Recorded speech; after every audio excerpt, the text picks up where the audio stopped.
Assalamualaikum warahmatullahi taala wabarakatuh. Kembali lagi di channel Fiksi Cerita Horor. Untuk kisah kali ini ada sebuah cerita dari tulisannya Untung Prasetyo. Dan untuk kisah yang akan saya bawakan kali ini yaitu sebuah kisah yang berjudul Misteri Tabukok. Dan untuk seperti apa kisahnya, mari kita masuk ke ceritanya. Malam itu sekitar pukul 7:30 malam, Desa Karangsari digegerkan dengan suara tabuhan gong yang terdengar dengan jeda waktu sekitar 5 menit. Awalnya suara dari tabuhan gong tersebut tidak begitu dipedulikan oleh warga desa sekitar. Tapi setelah lebih dari 1 jam berlalu dan suara tabuhan gong itu masih terdengar dan bahkan semakin kencang, barulah warga desa merasa cemas dan mulai merasakan ketakutan. Menurut Mbah Kancil, setelah beliau mendengar suara tabuhan gong tersebut, beliau merasakan sebuah ketakutan yang datang tanpa sebab, cemas dan gelisah yang diiringi detak jantung yang berdebar-debar, membuat Mbah Kancil serta istrinya dan 2 orang cucunya yang masih berusia anak-anak itu memilih masuk ke dalam kamar mereka dan mengunci pintu kamar serta mematikan seluruh lampu penerangan yang ada di rumah itu. Hal yang sama pun dirasakan oleh warga lainnya.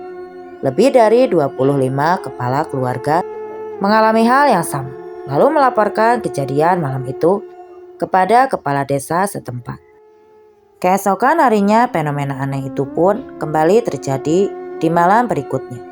Dan suara tabuhan gong yang membuat warga desa tiba-tiba merasa ketakutan. Itu sudah berlangsung selama 5 hari lamanya.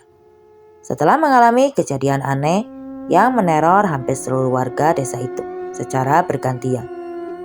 Pada malam ke-7 dari kejadian-kejadian teror tabuhan gong yang menggema, teror baru pun mulai mendatangi rumah-rumah dari warga desa setempat.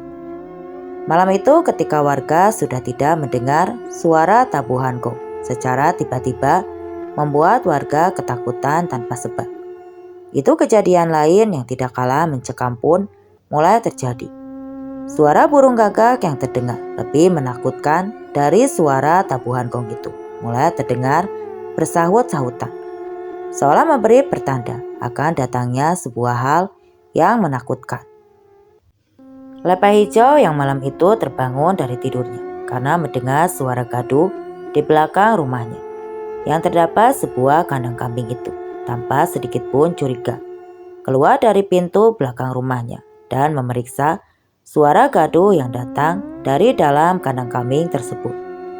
Tapi ketika Lepai Hijau sudah berada di pekarangan belakang rumahnya, suara burung gagak yang bersahut-sahutan pun mulai terdengar, dengan diiringi suara tabuhan gong yang terus mengaung dari atas.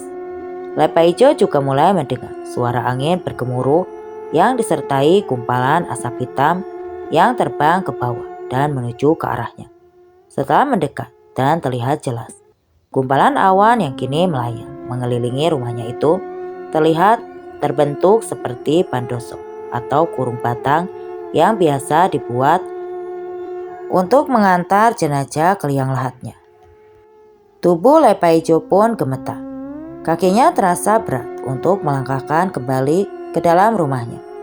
Dan ketika pandoso yang melayang-layang di atas itu perlahan-lahan menurun, Lepai Hijau pun mulai pasrah dengan apa yang akan terjadi. Tapi beruntungnya, Mak Lia segera menarik tangan suaminya yang diam terpaku dengan tubuh gemetar itu. Dan seketika itu, Lepai Hijau dapat menggerakkan kedua kakinya dan berlari masuk ke dalam rumahnya. "Ada apa, Pak?" tanya Malia berbisik kepada Lepai Hijau yang langsung mendapat balasan dengan jari telunjuk yang menempel di bibirnya. "Shh," balas Lepai Hijau yang langsung mengajak Malia masuk ke dalam kamarnya dengan langkah mengendap-endap. Baru saja Lepai Hijau dan Malia masuk ke dalam kamarnya, tiba-tiba saja mereka berdua mendengar suara pintu di depan, samping, dan belakang rumahnya bergetar. Selain itu, suara ketukan pintu pun mulai terdengar, seolah-olah ada orang yang memasak untuk masuk ke dalam rumah itu. Selain itu, suara tabuhan gong dan suara gagak bersaut-sautan mulai membuat Lepaijo dan Malia merasa ketakutan. Tubuh mereka berdua gemetar, merasakan takut yang datang tanpa sebab. Sehingga keringat dingin pun membasahi pakaian yang mereka kenakan malam itu. Ketika Lepaijo dan Malia memejamkan kedua matanya, karena menahan rasa takut yang sedang mereka hadapi itu. Tiba-tiba saja terdengar suara dari pintu. Kamar Retno yang berada di bagian paling belakang di sebelah ruang tamu. Jantung Lepaijo berdebu lebih kencang, memikirkan anak perempuannya yang sepertinya sedang dalam bahaya itu. Setelah terdengar suara dari pintu dari arah kamar Retno, kini mulai terdengar langkah kaki Retno yang keluar dari dalam kamarnya dan berjalan menuju ke arah pintu depan. Lepaijo yang tidak ingin terjadi apa-apa dengan anak perempuan satu-satunya itu, lalu memaksakan diri untuk bangkit, walau kedua kakinya masih gemetar. Lengan kanan Lepaijo pun dipegang erat oleh Malia yang memintanya untuk tidak pergi meninggalkannya seorang diri. "Retno," ujar Lepaijo yang seketika membuat Malia menangis dengan terpaksa. Maka Malia pun melepaskan pegangan tangannya dan membiarkan Lepaijo keluar dari kamarnya untuk memeriksa keadaan Retno. Tapi baru saja Lepaijo membuka pintu kamarnya, tiba-tiba saja dia dikagetkan oleh Retno yang sudah berdiri di depan pintu kamarnya dengan tubuh gemetar dan wajah yang dipenuhi dengan air mata. Lepaijo pun langsung menarik tangan anak gadisnya itu, langsung masuk ke dalam kamarnya dan menutup pintu rapat serta menguncinya. Kejadian mencekam itu pun tidak berhenti sampai di situ saja. Kini suara mengerikan lainnya terdengar di sekitar rumah Lepaijo. Suara derap langkah kaki yang sangat besar sedang mengelilingi rumahnya, disertai dengan suara yang menggelegar. Suara-suara yang membuat keluarga ketakutan. Itu seketika menghilang ketika terdengar suara ayam jantan yang mulai bersaut-sautan di desa. "Kita harus pergi dari desa dulu, Pak. Aku tidak sanggup kalau setiap malam harus mengalami kejadian mencekam seperti ini," ujar Malia perlahan sambil menangis. "Iya, Bu, besok kita pergi ke kota. Kita mengungsi di rumah Mas Toro saja," ujar Lepaijo sambil mengusap punggung istrinya dan anak gadisnya. Di tempat lain, beberapa warga desa juga mengaku mendapatkan teror yang serupa dengan yang dialami oleh keluarga Lepaijo. Tapi ada hal yang berbeda yang dialami oleh Mas Gimin malam itu. Sepulangnya Mas Gimin dari rumah orang tuanya, Mas Gimin mendengar suara tabuhan gong yang seketika itu juga membuat bulu kuduknya meremah. Malam itu sangatlah sepi, walau jam masih menunjukkan pukul 8 malam. Setelah mendengar tabuhan gong, saat itu Mas Gimin pun langsung dikejutkan oleh sebuah pendoso yang tiba-tiba saja muncul di depannya dengan jarak sekitar 10 meter. Pendoso itu melayang-layang dengan sendirinya dan perlahan mendekat ke arah Mas Gimin. Tubuh Mas Gimin yang terasa kaku pun mulai tidak dapat digerakkan. Dan ketika jarak Bondoso semakin dekat, Mas Gimin mulai melihat asap hitam keluar dari dalam Bondoso yang dengan cepat membentuk sosok makhluk gaib bertubuh besar yang sangat menyeramkan. Ketika sosok makhluk gaib itu mulai mendekat ke arah Mas Gimin, tiba-tiba saja Mas Gimin seolah mendapatkan kekuatan untuk menggerakkan tubuhnya. Setelah dia mengucapkan istighfar beberapa kali, dan ketika kedua kaki Mas Gimin dapat digerakkan, Mas Gimin pun langsung berlari ke arah rumahnya yang memang sudah tidak jauh dari tempat itu. Dengan Bondoso terbang itu, ketika matahari mulai terbit di ufuk timur, seluruh warga desa pun dikejutkan dengan kabar kematian Mahi yang ditemukan tergeletak di teras rumahnya. Tubuhnya saat itu terlihat membiru dengan mata terbelalak serta ada bekas memar berwarna kehitaman di bagian tubuhnya. Seorang kakek tua yang hanya tinggal sendirian di rumahnya. Menurut tetangga terdekatnya, Badari sempat terdengar berbicara seorang diri ketika suara tabuhan gong yang terdengar bersamaan dengan suara burung gagak yang bersaut-sautan itu. mulai membuat orang-orang ketakutan. Di depan rumahnya terdengar Badari berbicara dengan suara lantang yang meminta kepada seseorang untuk tidak terus mengganggunya. Setelah itu, terdengar suara gaduh di depan rumah Badari. Hingga akhirnya suara gaduh pun hilang dengan sendirinya setelah membantu menguburkan jenazah Badari. Sebagian warga pun mulai pergi meninggalkan desa. Lepaijo dan keluarganya juga sudah terlihat bersiap dengan barang bawaannya. Mereka sudah bersiap dengan beberapa keluarga lainnya sedang menunggu angkutan umum yang biasa melintas di jalan raya yang ada di luar desa. Sementara Pak Kades yang menjadi penanggung jawab Desa Karangsari pun telah mempersiapkan orang-orang yang mengerti tentang kejadian yang sedang menimpa desa tersebut dan diduga sudah merenggut 1 jiwa. Pak Kades, Pak Sekdes dan beberapa perangkat desa lainnya tengah berada di balai desa bersama para sesepuh dan juga tokoh masyarakat desa serta beberapa warga yang memilih bertahan di desa mereka itu untuk membahas permasalahan serius yang sedang mereka hadapi saat ini. Beberapa orang meyakini jika ada orang yang sedang menyempurnakan ilmu hitamnya dan mencari tumbang dengan mendatangi satu persatu rumah yang telah diincarnya. Kejadian seperti ini belum pernah saya temui selama hidup saya sebelumnya. Saya juga tidak pernah mendengar cerita tentang suara gong yang bergema dan bisa membuat orang yang mendengarnya merasa ketakutan tanpa sebab. Ini pasti ulah seseorang yang sedang mencari kesempurnaan ilmu hitam, ujar Mbah Mulyo yang menjadi orang paling sepuh di desa Karangsari.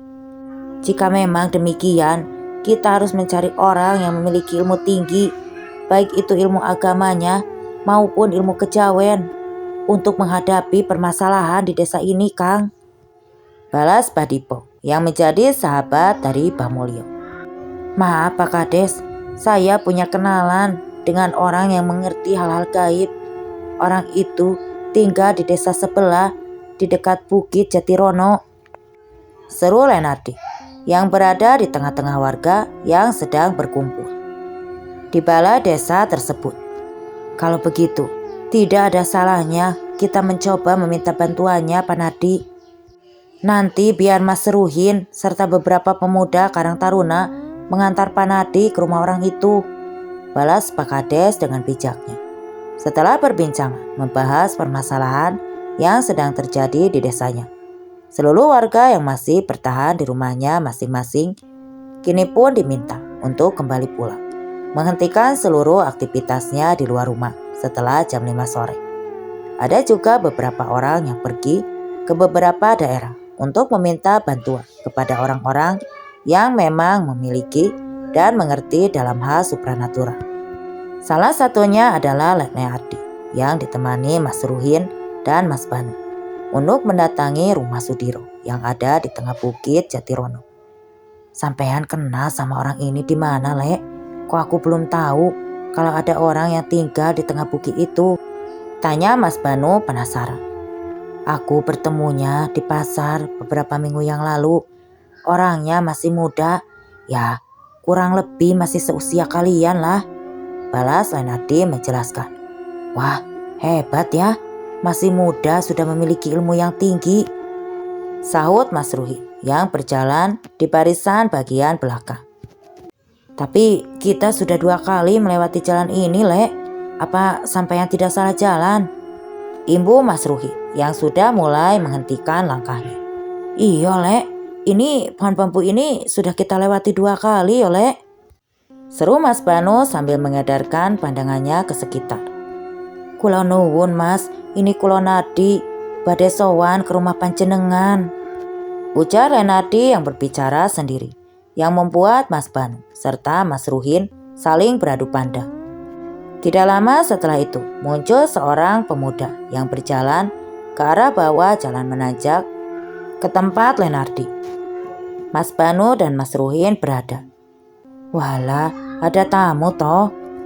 Monggo, kalian jalan terus, rumah saya ada di depan sana, ujar seseorang yang berada di belakang Lenardi dan yang lainnya. Terima kasih Mas, maaf kami mengganggu, balas Lenardi yang langsung melanjutkan langkahnya. Mas Ruhin yang sangat yakin jika dia tidak melihat rumah di jalan yang mereka lalui itu. Sangat merasa terheran dengan kejadian yang dialaminya saat itu. Mas Ruhin dan Mas Banu pun yang masih bertanya-tanya di dalam hati, tiba-tiba merasa merinding. Setelah sampai di halaman rumah kecil milik Sudiro itu. "Monggo, silakan duduk," ucap Sudiro meminta ketiga tamunya untuk duduk di ruang tamu kecil di rumahnya itu. "Terima kasih Mas, mohon maaf sekali lagi jika kedatangan kami ke rumah sampean mengganggu kegiatan sampean," ucap Lenardi sambil berbasa-basi. "Gak apa-apa Le, memangnya ada keperluan apa sampean sama saya? Apa ada yang bisa saya bantu?" tanya Sudiro dengan senyum ramahnya. Setelah kematian Pak Seronggot dan Pak Dek Sucipto, Sudiro memang terlihat berbeda. Pemuda yang selama bertahun-tahun hidup sendiri dan sangat tertutup ini, kini menjadi lebih ramah dan mau mulai bergaul dengan teman-teman semasa kecilnya di desa. Di tempat tinggal Sudiro juga sudah mendapat penjelasan dari pamannya yang bernama Lepujo tentang masalah besar yang menimpa keluarganya saat itu. Lepujo yang dipitnah oleh kakaknya sendiri itu pun telah menceritakan apa yang sebenarnya terjadi kepada Sudiro dan sudah mengembalikan tanah milik orang tuanya serta selembar surat wasiat yang ditulis oleh mendiang ayah Sudiro. "Apa yang sedang kalian alami di desa kalian?" tanya Sudiro kepada Lenardi, Mas Ruhin dan juga Mas Danu. "Desa kami sedang diteror oleh suara-suara yang mengerikan. Ketika kami mendengar suara itu, yang membuat kami semua ketakutan," Mas Banu yang langsung menceritakan apa yang sedang terjadi di desanya. "Sudah ada 1 korban nyawa Mas. Kami bisa menyimpulkan kalau kematian dari Badari yang jasadnya membiru serta dipenuhi lebam kehitaman itu adalah perbuatan makhluk gaib yang sedang meneror desa kami," ucap Lenardi menjelaskan. "Baiklah kalau begitu saya akan siap-siap dulu. Saya akan datang ke tempat tinggal sampean," seru Sudiro yang langsung masuk ke dalam kamarnya. "Baik Mas, terima kasih banyak," ucap Lenardi yang ikut tersenyum. Mas Banu dan juga Mas Ruhin. Setelah mempersiapkan diri, Sudiro mengajak Lenardi, Mas Banu dan juga Mas Ruhin untuk kembali ke desa mereka. Mas Banu yang masih penasaran dengan rumah yang ditempati Sudiro pun memilih berjalan di barisan belakang kala itu. Dan ketika mereka sudah keluar dari pekarangan rumah yang ditempati Sudiro di tengah bukit, seorang diri tanpa adanya rumah-rumah lain pun, Mas Banu sangat penasaran lalu menoleh ke arah belakang. Dan benar saja dugaan Mas Banu, rumah yang tadi terlihat jelas di matanya tiba-tiba saja menghilang dan terlihat seperti lereng bukit yang ditumbuhi semak. "Itu hanya ilusi Mas, gak usah dipikirkan," seru Sudiro yang berjalan tepat di depan Mas Banu. Mas Banu pun semakin dibuat heran dengan perkataan Sudiro saat itu. Padahal Mas Banu tahu jika Sudiro tidak memalingkan wajahnya sedikit pun kala itu. "Wah, sampean benar-benar bukan orang sembarangan ya," celetuk Mas Banu dari arah belakang Sudiro. "Sama saja Mas, hanya saja saya memang mempelajari sesuatu yang sampean tidak pelajari," balas Sudiro rendah hati. Sesampainya di Gapura yang menjadi pintu masuk desa Kalangsari, Sudiro pun sudah merasakan sebuah kekuatan besar yang menutupi seluruh bagian desa. Mata tajam Sudiro pun terus menatap ke sebuah bukit yang terlihat paling tinggi di antara perbukitan lain yang mengelilingi desa tersebut. Sudiro merasakan sebuah energi besar dari bukit yang memang hampir tidak pernah didatangi oleh warga sekitar sini. Bukit yang ada di sana itu sepertinya memiliki aura hitam yang sangat terasa dari sekitar tempat ini, Le, ujar Sudiro yang tiba-tiba saja menghentikan langkahnya. "Bukit Ondolimo, memang bukit itu jarang sekali didatangi warga desa, Mas. Bahkan saya sendiri pun belum pernah datang ke lereng bukit itu," balas Lenardi menjelaskan. "Bukit itu kabarnya wingit, Mas.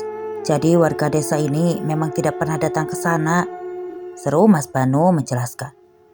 Sebelum malam tiba, kita harus memberitahu warga untuk menangkal serangan ilmu gaib yang dilakukan seseorang yang sedang mencari tumbal untuk menyempurnakan ilmu hitam yang sedang dijalankannya itu, ujar Sudiro yang langsung mempercepat langkahnya. Kalau begitu kita langsung ke balai desa saja Mas, kita sampaikan kepada Pak Kades tentang apa yang sampean ketahui. Sesampainya di balai desa, Sudiro pun langsung menjelaskan apa yang dirasakannya. Walaupun Sudiro belum mengetahui pasti siapa yang sedang mengganggu kedamaian di desa itu. Tapi Sudiro sudah bisa mengetahui cara kerja dari sebuah ajian yang dapat mempengaruhi kejiwaan seseorang. Suara gong yang didengar hampir seluruh warga desa itu berisi manta dari ilmu hitam yang dimiliki seseorang. Entah sedang mencari tumbal atau sedang menjajal ilmu yang dimilikinya. Tapi orang itu pasti memiliki tujuan tertentu dengan meneror desa ini, ujar Sudiro menjelaskan kepada kepala desa dan pamong-pamong desa yang lainnya, serta beberapa warga yang masih berada di balai desa. Ajian tabung mayit adalah ajian yang dapat membuat orang ketakutan tanpa sebab, serta bisa mempengaruhi kejiwaan seseorang yang memang dikehendaki dari pemilik. Ilmu hitam tersebut selain dapat membuat orang yang mendengarnya merasa ketakutan, dapat memperdaya seseorang untuk mengikuti apa yang diperintahkan si empunya ilmu tersebut. Imbu Sudiro menjelaskan. Lalu apa yang harus kami lakukan Mas Diro? Tanya Pak Kades yang mulai merasa tenang dengan apa yang telah disampaikan oleh Sudiro tadi. Sampaikan kepada seluruh warga untuk membuat sumbat telinga dari kapas randu yang belum jatuh ke tanah. Hanya itu penangkal ajian tabung mayit yang saya ketahui, jawab Sudiro dengan yakin. Lalu bagaimana dengan bando terbang yang ditemui oleh beberapa warga di desa ini? Tanya Badipo yang sangat penasaran dengan cerita yang dialami oleh Mas Kimin dan juga Paijo. Saya belum bisa memastikan hal itu Mbah. Mudah-mudahan nanti malam bandoso itu kembali muncul dan bisa kita tangkap bersama-sama, ucap Sudiro yang membuat semua orang merasa lega. Karena Sudiro akan bermalam di desa tersebut. Kalau begitu, sekarang sebaiknya kita mulai mencari pohon randu untuk memetik kapas yang ada di pohon tersebut. Ingat, buah randu yang jatuh tidak dapat lagi digunakan sebagai penangkal ilmu hitam tersebut, seru Pak Kades kepada seluruh warga desa yang ada di balai desa tersebut. Nanti malam saya minta seseorang untuk menemani saya berjaga di pos kambling Pak Kades, ucap Sudiro yang membuat Pak Kades dan seluruh warga desa terkejut. Bukan tanpa alasan warga terkejut saat itu. Karena warga tidak menyangka jika Sudiro mau membantu desa Karangsari hingga sejauh itu.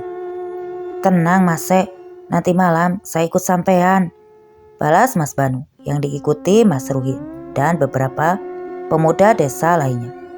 Baiklah Mas, saya ucapkan terima kasih banyak kepada Mas Sudiro yang sudah mau membantu saya dan seluruh warga desa ini. Selain itu, terima kasih juga untuk seluruh warga yang sudah mau bahu-membahu untuk menyelesaikan permasalahan yang sedang kita hadapi, ujar Pak Kades yang terlihat sangat terharu kala itu.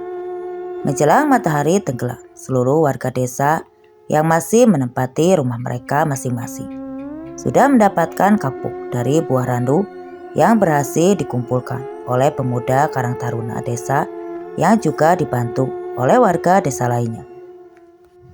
Sudiro pun meminta seluruh warga memakai kapuk dari buah randu tersebut di telinga mereka ketika malam tiba dan tidak keluar dari dalam rumah mereka ketika malam tiba.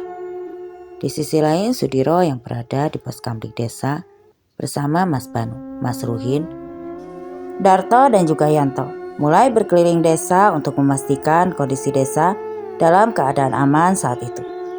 Ini kok sampean tidak memakai kapuk ini Mas? Tanya Banu kepada Sudiro ketika mereka berlima sedang keliling desa. Saya ingin tahu dari mana sumber suara itu datang, serta siapa orang yang memiliki ajian hebat tersebut, jawab Sudiro menjelaskan. Di tengah perjalanan keliling desa, Sudiro pun tiba-tiba menghentikan langkahnya dan langsung menutup kedua telinganya. Tidak lama berselang, keringat pun terlihat membasahi kening serta tubuh Sudiro perlahan mulai gemetar. Ruhin, Darto, Danu, dan Yatno merasa kebingungan melihat apa yang sedang dialami Sudiro saat itu. Tapi Sudiro memberi isyarat kepada mereka untuk tetap tenang. Walaupun saat itu, ajian tabu mayit mulai didengungkan oleh seseorang di tempat persembunyiannya. Sudiro yang mulai dapat menguasai diri pun terlihat merapalkan sebuah mantap pelindung dan perlahan membuatnya kembali tenang dan seperti biasanya. Sudiro mengambil jarum karat yang ada di padukannya dengan ajian sindung geni miliknya untuk menyerang seseorang yang sedang menggunakan ajian tabu mayit untuk mempengaruhi pikiran warga desa kala itu. Tapi dari beberapa jarum berkarat yang dilemparkannya ke atas, tidak ada satupun yang berhasil menembus energi besar yang memang sudah dirasakan sebelumnya oleh Sudiro. Energi yang memang menjadi pelindung bagi pemilik ajian tabu mayat tersebut digunakan secara bersamaan oleh seseorang yang sepertinya tahu akan kedatangan Sudiro di desa itu. Beberapa kilatan cahaya pun muncul ketika jarum-jarum dengan energi dari ajian sindung geni berbenturan langsung dengan energi pelindung dari ajian tabu mayit tersebut. Karena telah mengetahui kekuatan lawan yang sedang dihadapinya, Sudiro pun kembali mengambil beberapa jarum yang memang selalu dibawanya sebagai senjata dan meminta Mas Banu serta yang lainnya mengambil kerikil sebanyak mungkin. Lalu bersama-sama melemparkannya ke arah atas dengan sekuat tenaga. Ketika Mas Banu dan yang lainnya sudah melemparkan batu-batu kerikil ke atas, tangan kiri Sudiro pun mulai melakukan gerakan seperti mendorong bebatuan yang melesat ke arah atas itu. Bersamaan dengan itu, suara benturan antara bebatuan dan sesuatu yang tidak terlihat pun mulai terdengar. Seketika itu juga Sudiro pun langsung melemparkan kembali jarum-jarum yang telah diisi ajian sindung geni sekuat tenaga. Dan saat itu tidak terlihat lagi kilatan cahaya yang menandakan benturan antara jarum dengan energi pelindung tersebut. Setelah itu Sudiro pun langsung duduk terdiam dan terlihat sedang merapalkan sebuah ajian lainnya, ajian sindung jagat, yang selesai dirapalkannya itu lalu ditiup ke arah atas, tepat di mana tadi Sudiro melemparkan jarum-jarum dan ajian sindung geni miliknya. Setelah itu Sudiro pun mengajak Mas Banu, Mas Ruhin, Darto, dan juga yang lainnya untuk menuju ke sebuah bukit yang paling tinggi yang ada di desa itu. Lewat belakang rumah Lepaijo saja Mas, naik bukit yang ada di sebelah rumah itu.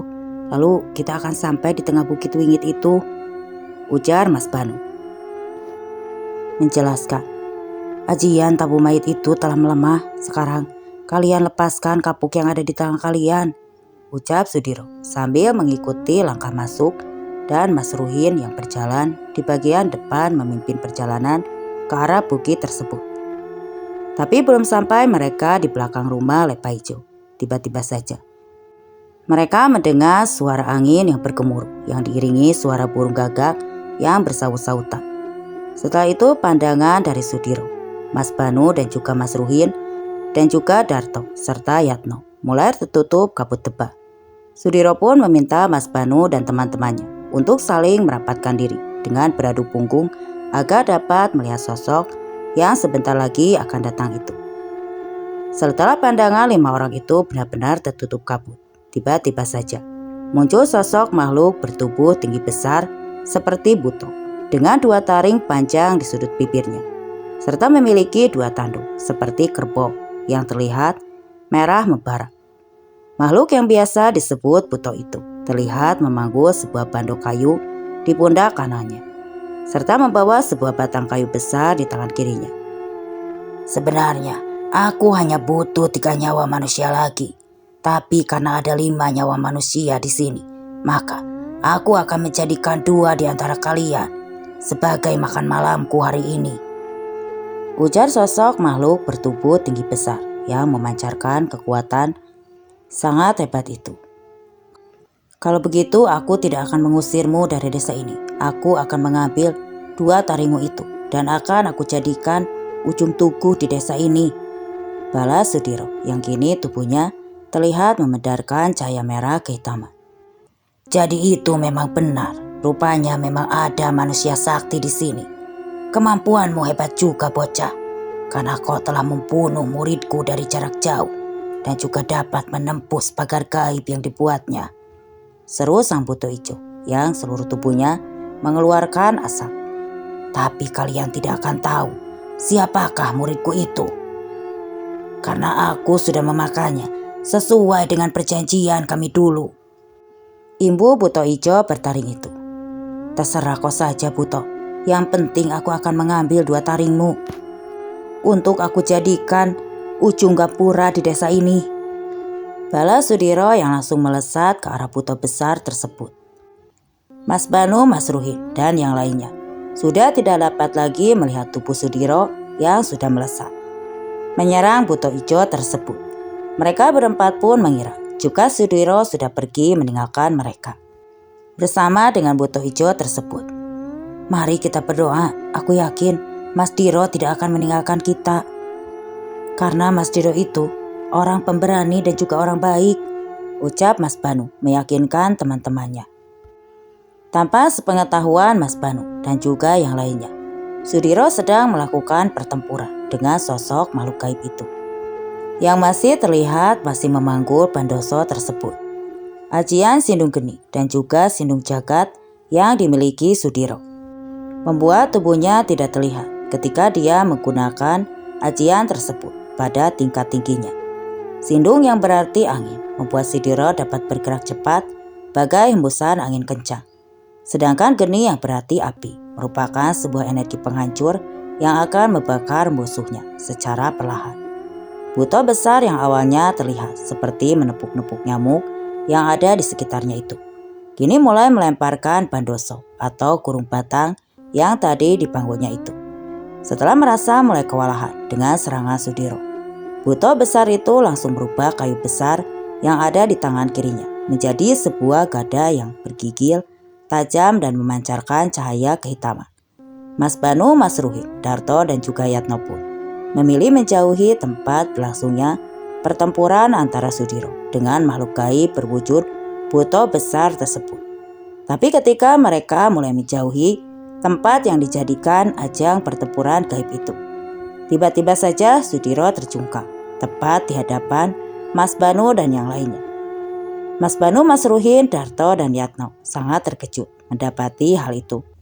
Mereka pun langsung menolong Sudiro untuk kembali bangkit. Darah pun mulai keluar dari sudut bibir Sudiro. Napasnya tersengal-sengal karena terlalu banyak menyerang sosok makhluk gaib berwujud buto yang memiliki kekuatan tinggi itu. Tapi Sudiro terlihat tetap tenang dan meminta kepada Mas Banu serta yang lainnya untuk membangunkan warga agar membunyikan kentongan atau apapun yang ada di rumah masing-masing warga desa. Setelah mengerti dengan permintaan Sudiro, Mas Banu dan yang lainnya pun segera menyebar dan langsung membangunkan warga sekitar. Darto yang langsung bergerak menuju pos kamling pun langsung memukul kentongan dengan kencang, berharap warga desa mendengar dan terbangun oleh suara kentongan tersebut. Bagaimana kau akan mengambil taringku, bocah sombong? Sekali ini, ujar buto ijo bertubuh besar yang terlihat mulai mendekat ke arah Sudiro. Sebentar lagi akan aku cabut taringmu, makhluk besar. Itulah janjiku, balas Sudiro yang mulai merapalkan ajian Sindung Geni sambil menggenggam keris kecil berpamor hitam lega yang memiliki energi kuat tersebut. Perlahan-lahan suara kentongan pun terdengar mulai bersaut-sautan di seluruh penjuru desa. Mengetahui hal itu, buto besar yang memiliki kekuatan tinggi itu pun terlihat sangat terganggu dengan suara kentongan yang mulai terdengar semakin kencang itu. Dugaan Sudiro pun benar. Sudiro yang tadi menyerang sambil mencari kelemahan musuhnya itu mengetahui jika suara bisik adalah kelemahan dari sosok buto tersebut. Karena Sudiro melihat sosok buto itu tidak memiliki daun telinga. Mengetahui lawannya sedang kebingungan, Sudiro pun langsung menyerang kembali sosok makhluk gaib bertubuh besar itu. Tubuh Sudiro kembali melesat dengan sebilah keris di tangannya yang siap ditusuk ke tubuh besar berkekuatan tinggi itu. Pertempuran gaib pun kembali terjadi, tapi saat ini Sudirolah yang menguasai jalannya pertempuran. Secara perlahan, serangan-serangan yang diselesaikan Sudiro ke tubuh besar buto itu mengakibatkan luka yang menyebar di seluruh tubuh makhluk besar tersebut. Teriakan dari buto yang merasa kesakitan sekaligus marah itu terdengar menggema dan terasa sangat menakutkan. Tapi semua belum berakhir di sini. Muncul sosok baru dari dalam Bandoso yang tadi diletakkan oleh buto hijau tersebut. Tapi sepertinya buto bertubuh besar itu salah perhitungan. Kekuatannya yang sudah mulai melemah pun tidak dapat lagi menyerang Sudiro dengan baik. Bahkan sosok yang baru saja keluar dari dalam Bandoso tersebut langsung dibuat tidak berdaya oleh Sudiro dengan ajian Sindung Jagat yang dilesatkannya dari kejauhan. Setelah beberapa saat, tubuh buto itu pun tak berdaya dengan banyak lubang dan luka lainnya akibat keris pusaka yang digunakan oleh Sudiro. Tubuh buto besar itu pun mulai linglung dan akhirnya roboh di hadapan Sudiro. Dan seketika tubuh besar tersebut perlahan mulai berubah menjadi asap. Sudiro pun menepati janjinya dengan mengambil taring tajam yang ada di kedua sudut bibir buto tersebut dengan ajian Sindung Rupa. Sudiro pun membuat taring makhluk gaib berkekuatan tinggi itu menjadi sebuah benda nyata yang dapat terlihat oleh mata manusia. Setelah mengetahui jika teror di desa mereka telah selesai, warga pun berkumpul di pos kamling bersama kepala desanya. Sudiro pun lalu menyerahkan taring buto itu dengan panjang hampir 1 meter tersebut kepada kepala desa dan memintanya untuk memasang di ujung gapura tempat keluar masuknya warga desa tersebut. Sudiro sengaja meminta kepala desa untuk membuat kedua taring tersebut sebagai ujung tiang gapura supaya menjadi sebuah peringatan kepada orang-orang yang akan berbuat jahat di desa tersebut. Selain itu, menurut Sudiro, taring itu juga sangat ditakuti oleh makhluk gaib sebangsa buto ijo. Karena taring tersebut merupakan taring dari salah satu pemimpin kerajaan buto di hutan larangan. Setelah membantu menyelesaikan teror makhluk gaib yang ada di desa Karangsari, Sudiro pun berpamitan untuk kembali ke rumahnya yang ada di tengah bukit desa sebelah. Dan setelah beberapa hari berlalu, Lenardi bersama Mas Banu pun hendak berkunjung ke rumah Sudiro. Tapi anehnya, hingga sore hari mereka berdua tidak dapat menemukan rumah Sudiro yang berada di tengah bukit Jatirono. Menurut cerita warga desa, ada seseorang yang sedang menyempurnakan ilmu hitam yang dianutnya saat itu. Sudah ada 4 korban jiwa dari desa-desa lain dengan teror berbeda.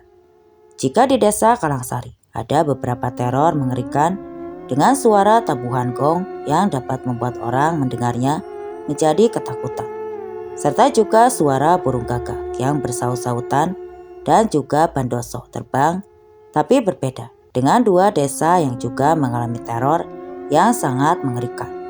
Jika saja Sudiro tidak berhasil menghentikan aksi dari seseorang yang sedang menyempurnakan ilmu hitamnya tersebut, mungkin akan lebih banyak lagi korban jiwa yang berjatuhan.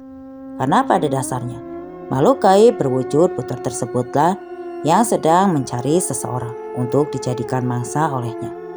Dan cerita pun selesai.